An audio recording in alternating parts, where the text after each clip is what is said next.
Bismillahirrahmanirrahim. Assalamualaikum warahmatullahi wabarakatuh. Waalaikumsalam warahmatullahi wabarakatuh. Alhamdulillah teman ayah sekalian, di episode kita kali ini kita justru datang langsung nih podcast link ya, Podcast keliling. Masya Allah Pak Randi, Damang. Alhamdulillah. Sehat? Masya Allah. Alhamdulillah sehat. Alhamdulillah, terima kasih nih tim podcast teman ayah diizinkan untuk silaturahmi ke rumah antum. Sekalian juga kita Siap. sharing-sharing dan diskusi lah ya. Oke, siap.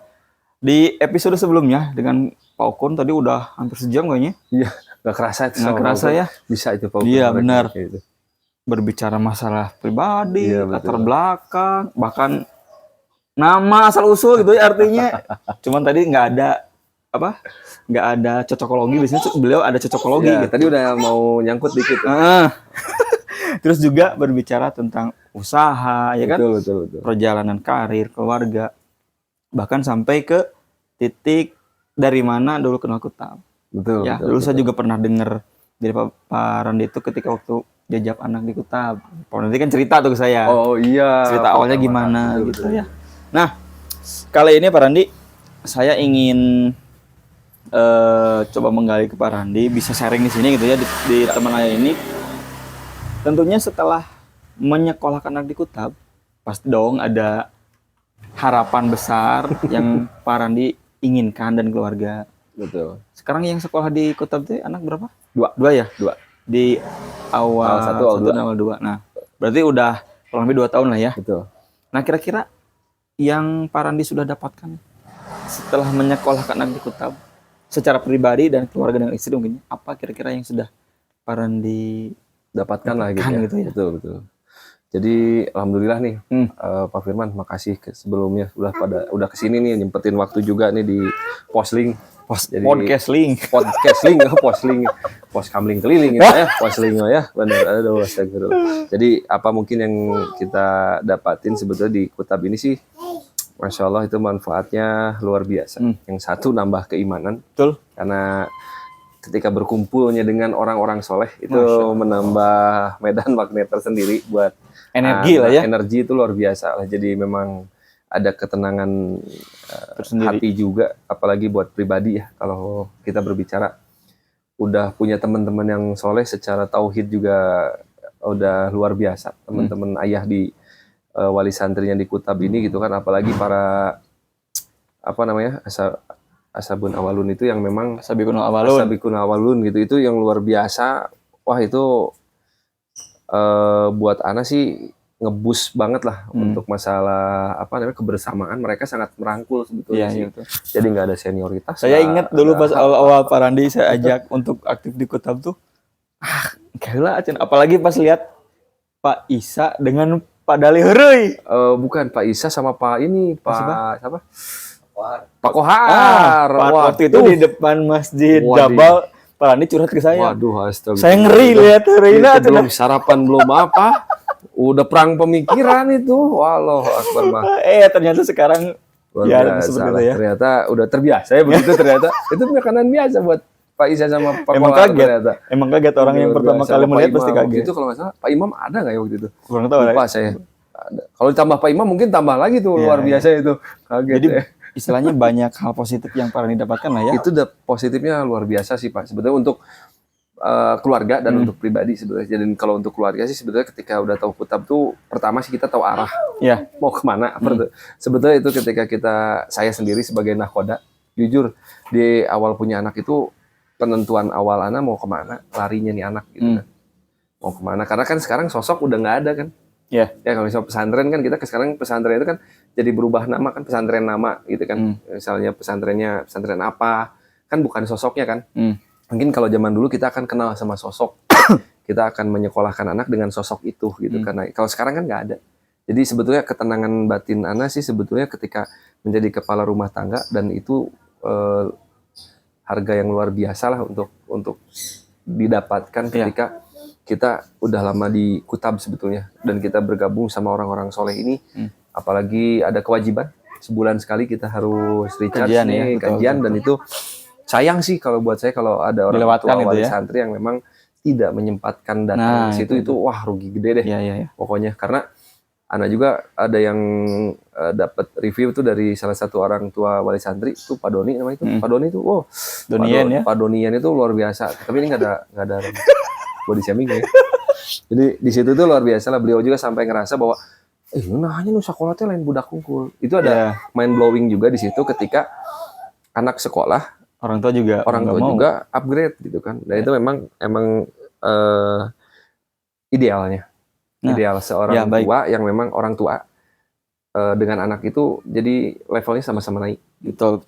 Nah, selanjutnya Pak Randi, maaf nih, kita nanya lebih pribadi lagi. Tadi kan efek positif, energi dan sebagainya sudah Pak Randi dapatkan nih. Betul. Salah satunya kan karena di Kutab itu bukan menitipkan anak. Betul. Kita juga harus belajar. Betul. Nah, ini belum saya pernah tanyakan ke ayah yang lain. Baru keidean sekarang barusan. Gak apa-apa ya? Sekarang siap. Jadi kalau mendampingi anak belajar di rumah gimana dah?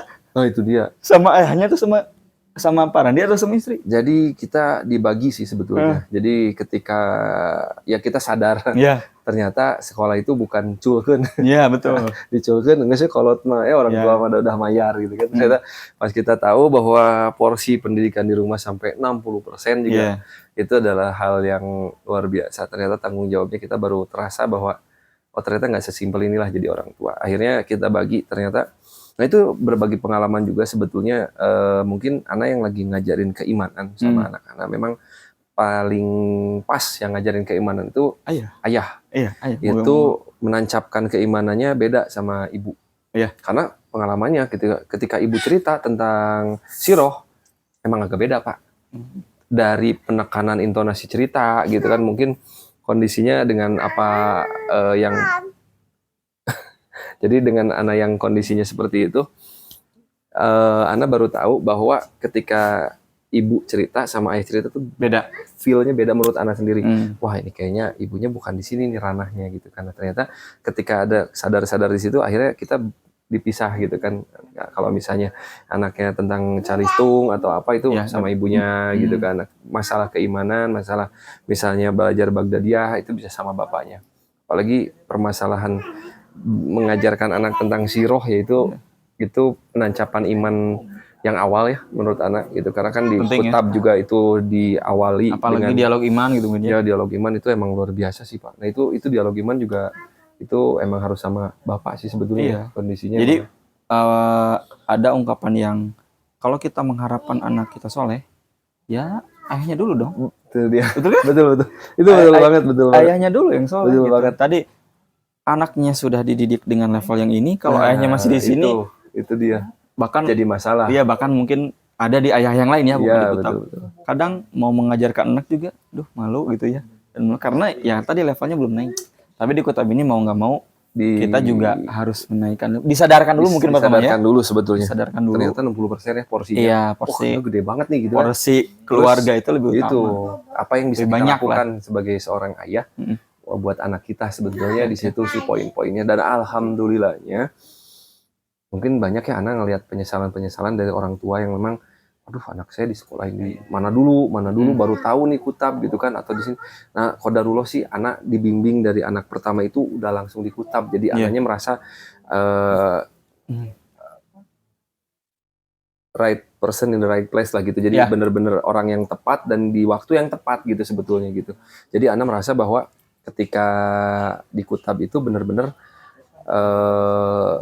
mind blowingnya ketika orang tua itu ikut mengupgrade diri sebetulnya.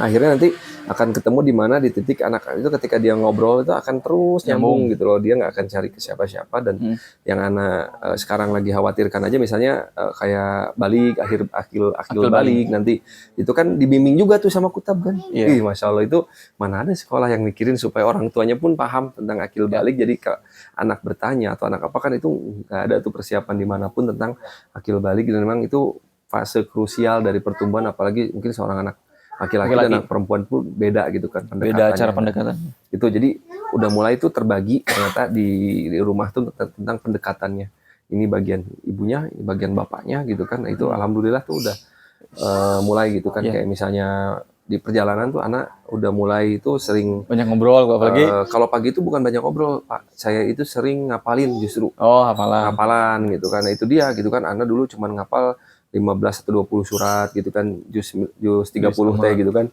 Jus sama. Iya, jus sama tuh cuma 30 surat gitu. Enggak 15 lah gitu kan. Ternyata sekarang dengan anak ini anak juga ikut ke bawah lah ternyata di perjalanan yang lumayan sekitar 9 km dari rumah ini Ana manfaatkan dengan dialog murojaah sama murojaahnya ini sebetulnya dan memang apa ya di perjalanan itu salah satu waktu yang bagus untuk memasukkan insight yang ingin kita ke anak. Dan selain ketika ada satu lagi ketika makan. Ketika makan juga bisa ya itu bisa memasukkan insight positif gitu ya. Apalagi ketika di jalan nih Pak Randi dari sini ke Kutap kan lumayan jauh tuh. Belum lagi kalau di jalannya sibuk banget gitu kan. Iya. Itu ada waktu yang dimanfaatkan. Jadi akhirnya kita manfaatin semua teknologi sih Pak sebetulnya. Jadi kayak pakai intercom di helm gitu kan supaya lebih jelas dan nggak teriak-teriak dan lebih detail. Kan nggak puguh nyapanya kalau nggak pakai intercom mau gimana caranya gitu kan. Kita manfaatin teknologi yang ada. Kayak pakai phone holder buat baca ininya. Mungkin dulu ada kisahnya mungkin yang inget tentang ayahnya pengen nyekolahin anak. Di ngapalin Quran, ayahnya sampai buka selembaran di sepedanya gitu. Anaknya ini anaknya hafal Quran ya, bapaknya juga ikut hafal Quran. Mau nggak mau kan? Selama di perjalanan itu kan itu ada kisahnya juga ternyata. Dan emang anak lihat itu sebagai hal yang luar biasa. Ternyata jauhnya sekolahan pun ternyata ada manfaat. Ada nilai plus. Plus dan perjuangannya. Nah, plus dan perjuangannya juga. Setiap gelindingan ban. Aduh, kalau jalan kan lumayan. Mending ngelindingin kesiangan ya. Malah capek Pak. Nah selanjutnya Pak Randi luar biasa nih. Sebetulnya udah kejawab ini teh, cuman harus ditanyain juga nih. Gimana? Setelah menyekolahkan anak di Kutap ada forku juga kan di Kutap itu. Ada yang namanya teh ingin ikut andil di situ. Bahasanya teh apa pokoknya saya lupa lagi. Kontribusi. Kontribusi. Jadi ingin berkontribusi nih. Betul. Setiap ayah yang mempunyai waktu, mungkin ada beberapa ayah yang secara ingin, cuman mungkin karena tidak memungkinkan sehingga hanya beberapa saat lah ketika waktunya ada. Nah kalau saya nanya ke Pak Randi, kontribusi apa sih yang ingin Pak Randi berikan ke Kutap? Kalau sebelumnya kan mungkin udah ketika betul. Tapi mungkin ada nggak planning yang lain yang ingin Pak Randi kontribusikan? Dan saya juga selalu bertanya ke para ayah yang kita ajak diskusi. Setiap ayah ingin berkontribusi tapi dengan kemampuannya masing-masing. Betul. Ada yang dengan ilmu, ada yang dengan harta, ada yang kemampuan sebagainya gitu ya. Betul. Kalau Pak Randi kira-kira kontribusi apa nih yang ingin ke umat lah? Ke umat dalam artian Kutap itu kan bagian dari itu. Betul. Dan yayasan lah gitu seperti itu. Kira-kira apa nih yang ingin Pak Randi kontribusikan gitu? Planning selanjutnya atau mungkin selanjutnya ya. Kalau di Hijimat kan udah nih. Iya, betul. Dengan fondasi yang dengan dinamikanya yang udah Pak Randi ceritakan gitu ya di episode sebelumnya. Betul. Nah, kira-kira apa nih planning selanjutnya? Gitu? Kalau planning selanjutnya sih sebetulnya setelah Hijimat terbentuk ini sih sebetulnya ada kayak apalagi ya sebetulnya. Apalagi kan Hijimat ini udah di jalan di 1.2 ya posisinya. Jadi kenapa dia di jalan 1.2 yang mungkin kemarin Ane pernah bilang itu estafet harus berjalan kan karena ya balik lagi Hijimat itu mungkin Ana bahas lagi kan ya kemarin mungkin Ana belum share bahwa si Hijimat ini adalah mimpi dari sebagian wali santri mungkin yang ingin punya atau melihat sesuatu yang memang real dari warung yang benar-benar warung karena kan tahu sendiri ya perjuangannya ya luar biasa tapi ternyata Hijimat ini tuh lahir dari nama yang memang wali santri bikin gitu kan saya sampai sekarang nggak tahu siapa yang bikin nama Hijimat. Rame lah pokoknya nama itu rame-rame dan bayang nggak sih Hijimat gitu kan logo aja dulu sampai rame gitu kan Hijimat dibuat dengan bareng-bareng gitu, ruhnya kebersamaan. Ruhnya sebenarnya nggak hiji kan ya? Nggak hiji. Nggak dua hati lu? Nggak hiji ya. Nggak hiji. Kan makna nggak hiji. Oh iya.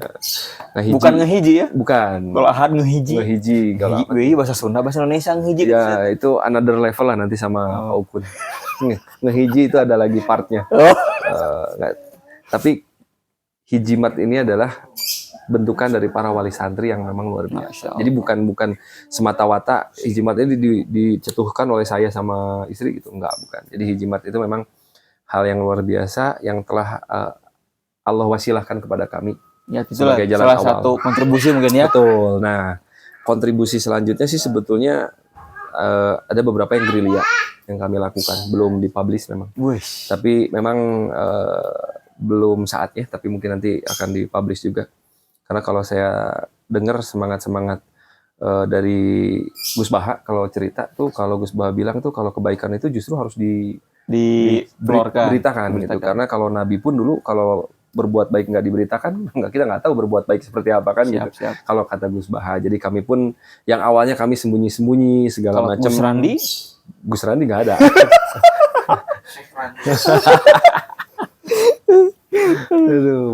Aduh jauh dari Gus ya, itu mah Gus luar biasa. Gus Baha ini salah satu favorit saya lah dalam kajian gitu dalam kajian. Untuk masalah logikanya itu buat saya sih ya harus hati-hati. Harus hati-hati kalau khawatir kalau nggak dibarengi dengan keimanan itu bisa tergelincir, bisa bahaya juga. Jadi itu ketika saya sekarang pengen bermanfaat sih, sebetulnya saya pengen bermanfaat, balik lagi sih Pak. Saya bukan ingin bermanfaat untuk mengangkat si A, untuk mengangkat si B, untuk mengangkat si C gitu kan, atau untuk mengangkat satu buah organisasi, enggak. Jadi kami itu sebetulnya ingin berkontribusi dan ingin untuk bermanfaat itu sebetulnya balik lagi sih cuman buat bekal kami sendiri. Nah, itu jadi dia yang kalau kalau agak-agak egois dikit memang hanya untuk akhirat kami sebetulnya mah, tidak lebih. Jadi justru itu yang apa ya? Niat yang tulus. Nah itu. Niat yang lurus. Betul. Ya kan? Betul. Semoga Allah jaga itu. Iya. Jadi mudah-mudahan Allah jaga. Beberapa kontribusi itu sebetulnya saya ingin terus berkontribusi di lini wakaf produktif. Nah itu dia. Wakaf produktif yang memang ada plan-plan ke depannya itu hiji nyemil, hiji toko buku. Jadi siap-siap kalau mau cari cemilan jangan kemana-mana. Cari di Hiji Mart atau datangan Imah Pak Dodi. Ada hiji nyemil. Satu lagi itu yang baru ditelurkan dan satu lagi yang ingin kita push itu ada Hitobu namanya Pak. Hitobu. Apa tuh? Itu ini baru juga gitu. Hiji toko buku. Oh, hiji toko buku. Jadi kalau mau beli nanti buat ajaran baru jangan jauh-jauh.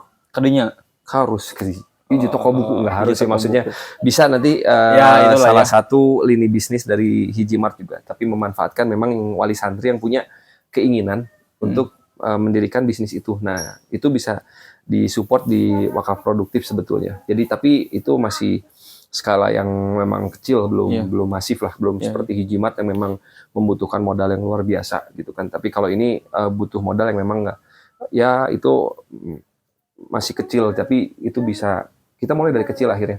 Karena kita harus belajar dulu dari kemarin kan, ketika mulai sesuatu yang besar juga efeknya besar. Ya mudah-mudahan impact-nya juga luar biasa lah gitu kan.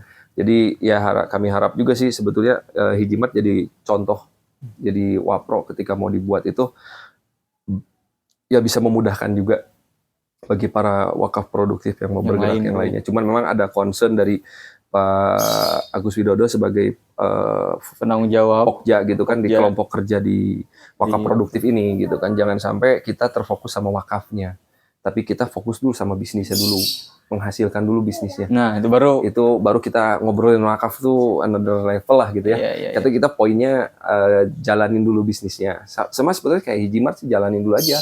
Belum ada manfaatnya, belum ada apa-apa, ya udah aja nggak apa-apa, jalan dulu yang penting. Kan waktu kondisi inilah kita menjalankan sebuah bisnis ini butuh konsistensi sih sebetulnya Pak ya.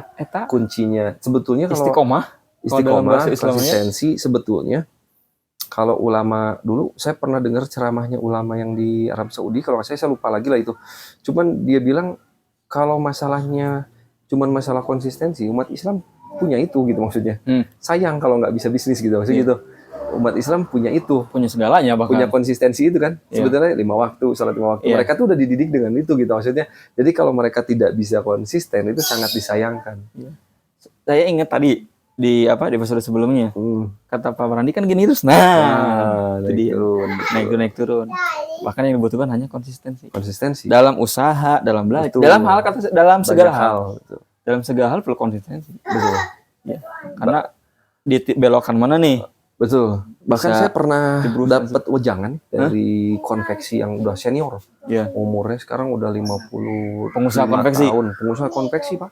Kalau saya produksi dikasih 50.000 kayak udah buat saya udah gede banget ya. Dulu saya produksi dari 1.000 dan di konveksi saya itu sebetulnya tidak ada minimum order. Mau berapapun dernya Berapapun kita sakwatna anggap itu sebagai sebuah rezeki dari Allah. ya, Jadi tidak memandang itu besar atau kecilnya, berkahnya. tapi itu rezekinya dari Allah. Kita sambutnya dengan syukur. Ya, betul, betul, betul. Jadi kadang kalau kita terbiasa dengan orderan yang 10.000, kita bersyukur.